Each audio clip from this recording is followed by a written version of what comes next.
Assalamualaikum friends, this is your boy Slasher and you're watching educational channel Slasher Education. So guys, today we will learn about atomic size referred to atomic radius. ये मैंने इसलिए लिखा क्योंकि atomic size जो है उसका पता atomic radius से चलता है और radius लफ्ज़ से हम लोग शायद 5वीं या 6वीं क्लास से वाकिफ़ हैं कि radius बेसिकली चीज़ क्या है। तो सबसे पहले देख लेते हैं अटोमिक रेडियस चीज़ क्या है। सपोज़ कीजिए हमारे पास एक सर्कल है, याद रहे सर्कल, और एक सर्कल का जो सबसे बेसिक पॉइंट होता है वो उसका सेंटर होता है।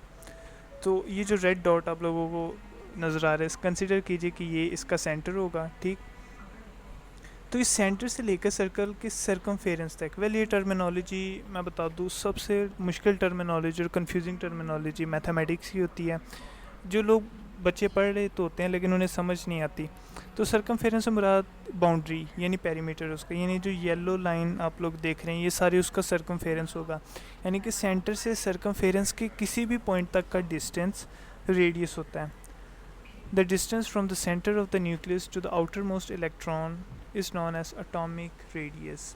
आउटर मोस्ट इलेक्ट्रॉन यानी कि सबसे बाहर वाला। सपोज़ कीजिए ये किसी भी एटम का सबसे बाहर वाला यानी आखिरी शेल है, जिसका ये जो ग्रीन डॉट आप लोग ये ग्रीन बॉल सा देख रही है उसका इलेक्ट्रॉन है, यानी कि सेंटर ऑफ द यानी कि न्यूक्लियस के सेंटर से उस आखिरी इलेक्ट्रॉन तक का डिस्टेंस जो एटॉमिक रेडियस होगा। अच्छा एक बात मैं बता दूं, केमिस्ट्री सारी चलती है एक किस्म की इमेजिनेशन पे, स्पेशली जब हम लोग एटम्स के बारे में बात करते हैं। तो ये जो ब्लू कलर की आप लोग इमेज देख रहे हैं, सपोज़ कीजिए जो इसका सेंटर है वो ये वाला हिस्सा होगा। मेरे कर्सर पे ध्यान दीजिए, ये जो एक एटम का सेंटर है वो सपोज़ कर लीजिए ये वाला होगा, और इसके बाहर आप लोग देख रहे हैं एक इरेगुलर सी शेप्स बनी हुई हैं, इसको कहते हैं इलेक्ट्रॉन क्लाउड। यानी कि इलेक्ट्रॉन क्लाउड बेसिकली होता है कि जहाँ पे इलेक्ट्रॉन्स के प्रेजेंस की मैक्सिमम प्रोबेबिलिटी होती है, या फिर आसान अल्फाज में कहा जाए तो यानी कि जहाँ पे हम लोगों को लगेगा कि शायद मैक्सिममली यहाँ पे एक इलेक्ट्रॉन जो है वो हो सकता है, तो उसको कहते हैं इलेक्ट्रॉन क्लाउड। यानी कि एक किस्म का हम लोग इमेजिन ही कर रहे होते हैं कि यार सेंटर से लेके उस इलेक्ट्रॉन तक का डिस्टेंस जो है वो एटॉमिक रेडियस होगा, इतना होगा, इतने पिकोमीटर्स में होगा, वगैरह वगैरह। आगे चलते हैं। अच्छा ये जो आप लोग ग्रीन बॉल्स छोटे छोटे देख रहे हैं ये बेसिकली एटॉमिक साइज़ को रिप्रेजेंट कर रहे हैं, ठीक है। तो अगर आप लोग पीरियड और ग्रुप से वाकिफ़ हैं, मैं एक दफ़ा रिव्यू करा दूं कि पीरियड जो है वो लेफ़्ट टू राइट यानी कि जो हॉरिजॉन्टल रोज़ होती हैं उनको हम लोग पीरियड्स कहते हैं, और जो ग्रुप जो कॉलम्स होते हैं उनको हम लोग ग्रुप कहते हैं, यानी टॉप टू बॉटम। तो अगर नोटिस किया जाए जब हम लेफ़्ट टू राइट मूव कर रहे हैं तो ये बॉल्स जो हैं वो छोटे होते जा रहे हैं, लेकिन जब हम लोग टॉप टू बॉटम आते हैं तो बॉल्स काफ़ी ज़्यादा बड़े होते जा रहे हैं, मतलब एक के बाद एक जो आ रहा है वो बड़ा होता जा रहा है। तो ये क्यों बड़े हो रहे हैं, बेसिक बात वो इनकी रीजंस पे फोकस करेंगे। अच्छा ट्रेंड इन पीरियड्स।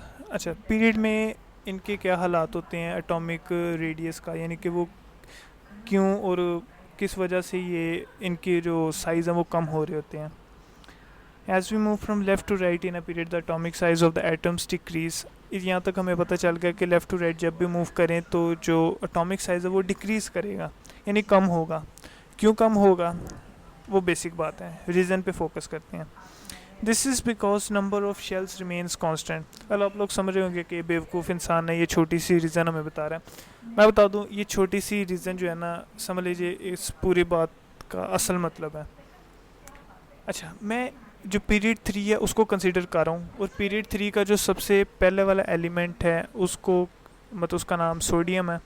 मैंने कहा कि नंबर ऑफ़ शेल्स यानी कि इलेक्ट्रॉनिक शेल्स जो हैं वो इंक्रीज़ नहीं कर रहे हैं, यानी कि कांस्टेंट है, यानी उतने ही रहेंगे। अगर सोडियम जो है वो पीरियड 3 का यानी लेफ़्ट टू राइट मूव करेंगे, पीरियड 3 का अगर पहला एलिमेंट है जिसके पास टोटल इलेक्ट्रॉनिक शेल 3 है, तो अगर उसी पीरियड में थोड़ा आगे जाएँ तो फॉस्फोरस उसी पीरियड का हिस्सा है, इसके पास भी 3 इलेक्ट्रॉनिक शेल्स हैं। और अगर उससे थोड़ा आगे चले जाएँ तो क्लोरीन है, इसके पास भी 3 इलेक्ट्रॉनिक शेल्स होंगे। फोकस करें तो इनके जो वेलेंस शेल है यानी कि सबसे आखिर वाला शेल है उसमें इलेक्ट्रॉन जो है ना वो डिफरेंट है। जैसे सोडियम के पास वेलेंस शेल में सिर्फ 1 इलेक्ट्रॉन है, और फॉस्फोरस के वेलेंस शेल में 5 इलेक्ट्रॉन है। क्लोरीन के वेलेंस शेल में हमारे पास 7 इलेक्ट्रॉन्स हैं। होता क्या है बेसिकली, अभी मैं जो रीज़न बताने वाला हूँ इसको अगर आप लोग इंग्लिश में कन्वर्ट कर सकते हैं तो काफ़ी बेहतर होगा। अच्छा जो न्यूक्लियर चार्ज है, ये शायद आप लोगों ने अपनी बुक्स में कई दफ़ा वर्ड पढ़ा हो, जो न्यूक्लियर चार्ज है बेसिकली वो इंक्रीज़ हो जाता है लेफ़्ट टू राइट अगर मूव करें। वो क्यों इंक्रीज़ होगा? हम लोगों ने बचपन से पढ़ा होगा कि जो नंबर ऑफ़ प्रोटॉन्स और नंबर्स ऑफ़ इलेक्ट्रॉन्स हैं वो एक एटम में इक्वल होते हैं, ऐसे ही है। यानी कि अगर number of electrons 1 by 1 increase करें यानी कि बढ़ते जा रहे हैं तो नंबर ऑफ़ प्रोटॉन्स भी बढ़ेंगे, ठीक है। याद रहे मैं एटम्स की बात कर रहा हूँ, आयंस की बात नहीं कर रहा। आयंस में इन दोनों के नंबर जो हैं वो डिफरेंट होते हैं, एक आध हो या फिर थोड़े ज़्यादा हों लेकिन डिफरेंट होंगे। तो अभी अगर नोटिस किया जाए तो यहाँ पे अगर सोडियम का एटॉमिक नंबर 11 है तो इसके अंदर 11 प्रोटॉन्स हैं और 11 ही इलेक्ट्रॉन्स हैं। तो यहाँ पे हमारे पास फॉस्फोरस का एटॉमिक नंबर होता है 15, तो इसके वैलेंस शेल में 5 इलेक्ट्रॉन्स होंगे और इसके पास 15 प्रोटॉन्स होंगे, ठीक है। यानी टोटल 15 इसके पास इलेक्ट्रॉन्स भी होंगे। लेकिन अगर शेल्स नहीं बढ़े यानी ये न्यूक्लियस से दूर नहीं जा रहे तो इसका मतलब कि पॉजिटिव नेगेटिव को अट्रैक्ट करता है, इसलिए न्यूक्लियर चार्ज बढ़ जाएगा और वो इलेक्ट्रॉन्स को अपने ज़्यादा नज़दीक खींचेगा, ठीक है। क्योंकि शेल्स तो नहीं बढ़े यानी कि शेल्स उतनी हैं, उसी में इलेक्ट्रॉन्स डालते जा रहे हैं, तो इस वजह से अट्रैक्शन जो है ना वो न्यूक्लियस के इलेक्ट्रॉन्स के लिए काफ़ी ज़्यादा इंक्रीज़ कर गया। इस वजह से इनका एटॉमिक साइज़ जो है वो डिक्रीज़ कर जाता है। याद रहे कि न्यूक्लियर चार्ज के बढ़ने की वजह से जो इनका एटॉमिक साइज़ है वो कम हो जाता है। आगे चलते हैं। ट्रेंड इन ग्रुप यानी ग्रुप्स में यानी कि जो वर्टिकल कॉलम्स हैं उनमें क्या ट्रेंड्स होंगे। As we move from top to bottom in a group atomic size increases, यानी एटॉमिक साइज जो वो ग्रुप्स में बढ़ जाएगा। रीज़न क्या है? This is due to addition of electronic shells. अच्छा, अभी अगर ग्रुप्स में आप लोग मूव करते हैं जस्ट लाइक हाइड्रोजन जो है उसका एटॉमिक नंबर होता है 1, उसके नीचे जो लिथियम है उसका एटॉमिक नंबर होता है 3, लिथियम के नीचे डायरेक्ट 11 जो एटॉमिक नंबर है वो यानी सोडियम का, यानी कि एक किस्म की एक जंप लगती है एलिमेंट टू एलिमेंट जिनका एटॉमिक नंबर जो वो राइज कर जाते हैं, इंक्रीज़ कर जाएगा। अच्छा, अगर मैं फिर से जो एल्कली मेटल्स हैं यानी कि ग्रुप 1 की बात करूँ तो उसके जो पीरियड 3 है उसके मैं एक एलिमेंट ले रहा हूँ सोडियम, उसके देखिए 3 इलेक्ट्रॉनिक शेल्स हैं। उसके नीचे आ जाएगा पोटाशियम।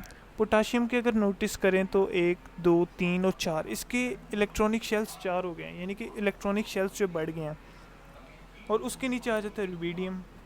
रुबीडियम का एटॉमिक नंबर 37 और उसके देखें इलेक्ट्रॉनिक शेल्स 1 2 3 4 और 5, उसका इलेक्ट्रॉनिक शेल मज़ीद एक बढ़ गया। तो अभी एटॉमिक साइज़ में तो डिफरेंस आएगा ही। यहाँ पे भी अगर हम लोग जो न्यूक्लियर चार्ज वाली जो रीज़न है वो लगाना चाहिए तो वो कैसे लगेगी। अभी नोटिस किया जाए तो जो इलेक्ट्रॉन्स हैं वो न्यूक्लियस से दूर होते जा रहे हैं क्योंकि इनके जो शेल्स हैं वो इंक्रीज़ करते जा रहे हैं। तो न्यूक्लियस बेशक उनका जो न्यूक्लियर चार्ज है वो इंक्रीज़ कर रहा है लेकिन वो इतना भी नहीं इंक्रीज़ करता कि वो जो वैलेंस शेल है यानी कि जो नंबर ऑफ़ शेल्स इंक्रीज़ करने की वजह से जो इलेक्ट्रॉन्स दूर जाते जा रहे हैं उनको अपनी तरफ खींच सकें, ठीक है। यानी कि वो अपने इर्द गिर्द के चले 3 शेल्स मैक्सिमम या 4 शेल्स तक खींचेगा लेकिन अभी ज़्यादा नहीं खींच सकता, ठीक है। तो इसलिए उनका जो एटॉमिक साइज़ है ना वो बढ़ जाता है। मैं फिर करो अगर कंसेप्ट क्लियर है तो न्यूक्लियर चार्ज वाली जो कंसेप्ट है उसको इस पर अप्लाई करके देखें तो सब समझ आ जाएगी। So guys, thank you so much for watching my video. ये वीडियो जो है वो 9th और जो 2nd ईयर क्लास के बच्चे हैं वो ज़रूर देखें, उनके लिए मुफीद होगी। तो अगर मेरे चैनल को अभी तक नहीं सब्सक्राइब किया तो क्या करें यार, प्लीज़ जल्दी से कर दो। Thank you.